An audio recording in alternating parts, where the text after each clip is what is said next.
Wow. Yeah, I know. So what's with the stage? Have you forgotten what kind of movie we're making? Set, action. Congrats on the movie. I really enjoyed it as a fan. I took quite a bit away in terms of knowing about your father, Josh.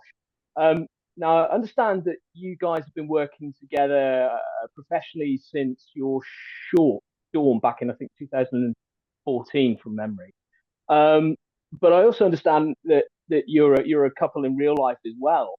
And what I was interested to know is that whether or not your sort of knowledge of each other in sort of in your private lives has helped when you are working on screenplays, and obviously in particular this one, because you guys must have maybe an edge on other writing duos. Certainly, you must have a great shorthand established already. Oh, you want me to take that? I don't question? know. I Oh, didn't wow. say anything. I Okay. was merely, I was merely. Oh, look, you make movies, you do things in Hollywood, you do things, your whole life is consumed if you're going to get anything made. Well, it's better than saying to your partner, hi, I'll see you, in 7 months, as opposed to, hey, let's do this 7 months together. Yeah. It's about sharing an experience. And in terms of like the creative aspect of it, we both understand each other's passions a lot. So it is a shorthand already built in. And there's already sort of a knowledge of what we're interested in and what we find bullshit. And I think that really like cuts through stuff. So yeah, I mean, and by the way, I do not like writing screenplays. I like to write prose. I find much more enjoyment in prose and being on set and like directing. Mark is much more mathematical in certain ways about like the micromanagement of screenplays. He also has the macro as well, but he has more patience for the kind of I would say the mechanics of writing a screenplay, and I tend to find that there are things about Mark that are his strengths that I can complement, and there's things that are my strengths that he can complement, and we help each other, and we know those better. I would never want to write a screenplay on my own because it's too overwhelming. And I'm just so grateful Mark is willing to put up with me and collaborate. I mean, like, and I mean, put up with you. I mean, like, God knows, I can be a piece of work. Josh is. I didn't say you weren't. Yeah, no, I was gonna say Josh has probably reached for some piano wire pipes, in our time, but like. It's I think the description of the dynamic is true, and you can see different things at from half a foot away that you can from 50,000 feet. And Josh has Josh has a literary background that is invaluable, and he thinks very big in a way that sometimes I've just it's sort of not anathema to me, but just certainly doesn't come naturally. And this movie is in particular, an example of that, because the first time you even brought up a conversation about this movie, about doing something within the exorcism subgenre, I was like, oh God, no. Which I think was a good instinct. Before we had any idea of like what we would do and how we could maybe subvert a lot of the tropes of a genre that is, to our mind, frankly, pretty patriarchal, to use an overused term, and frankly sexist. We originally we were like, ooh, and then we were like, what? Maybe what's that meme of the lady drinking kombucha or something? It was like that. I was like, okay, maybe we can. I like how kombucha got into this conversation.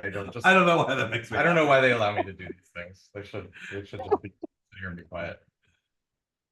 I've been told that I've almost got to wrap up, but very quickly, you work with the very lovely, very talented Russell Crowe.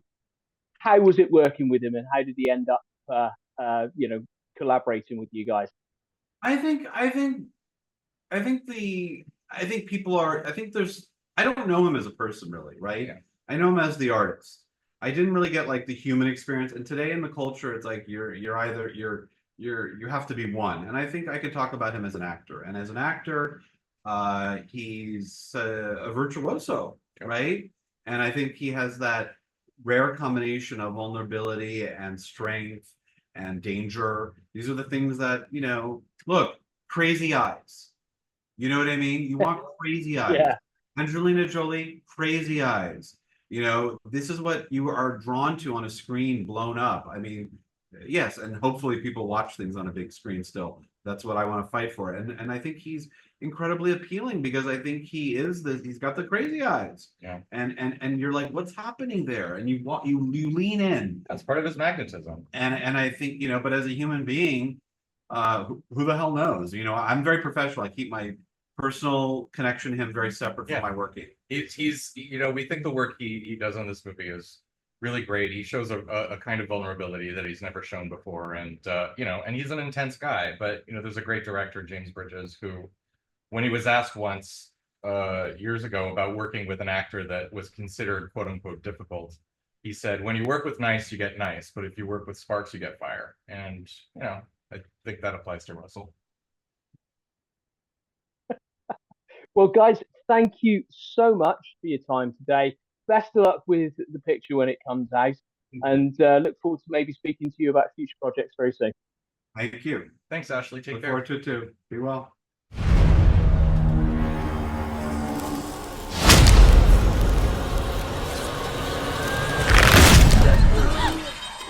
He's not worth saving, and you know it. I know you're afraid. Me too. It's all right to be afraid. Have faith. He will protect his children. When it happens, run.